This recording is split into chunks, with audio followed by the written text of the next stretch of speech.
China could now afford to dream about a different kind of future.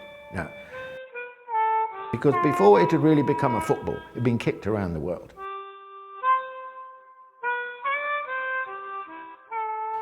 China has had the biggest economy of any country for something like 20 out of the last 22 centuries.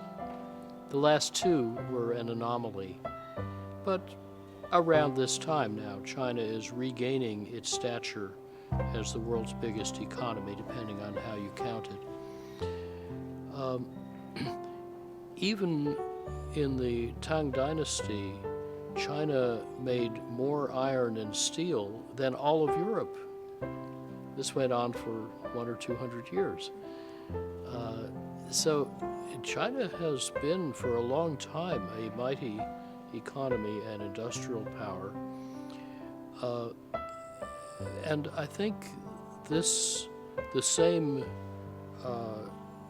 hard work and sense of strategy that has made China a great nation and economy is now being focused on very worthy future directions of Chinese development that are inspiring many in other countries. Well, Chinese dream, I think, first of all, Chinese dream, you can interpret Chinese dream in different way.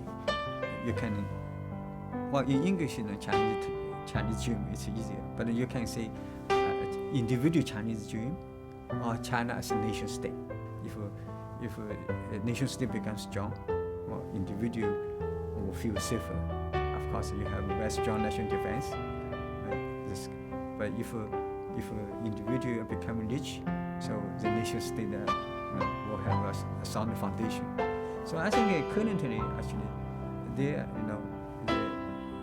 China actually leadership people actually are moving, in those two directions, accordingly, right? At the state level, also at the individual level.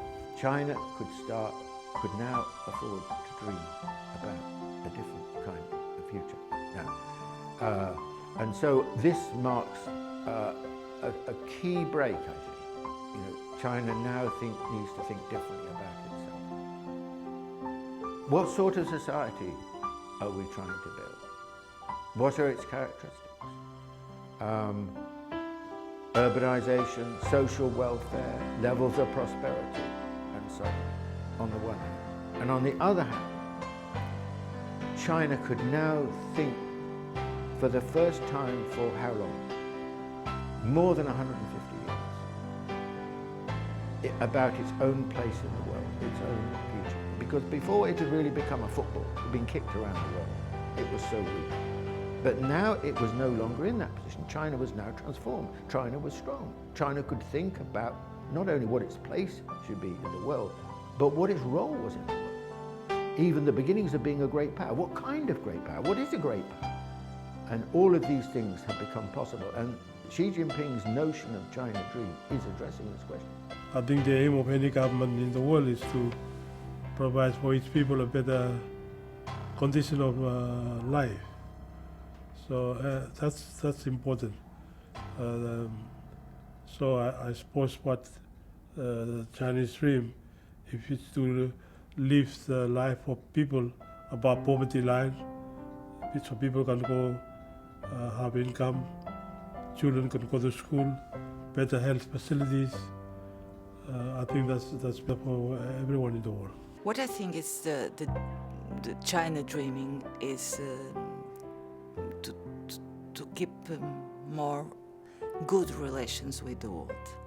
Because if China has good relations in the world, the people have better conditions also. So what I should say is we should have in every parts of the world strong parties, as you have the Communist Chinese Party here. We should have strong parties with dream for their peoples and to have good governance. That's what we need, to have more conditions for the people. They need equal opportunities, good education, good health, good justice, and good social protection.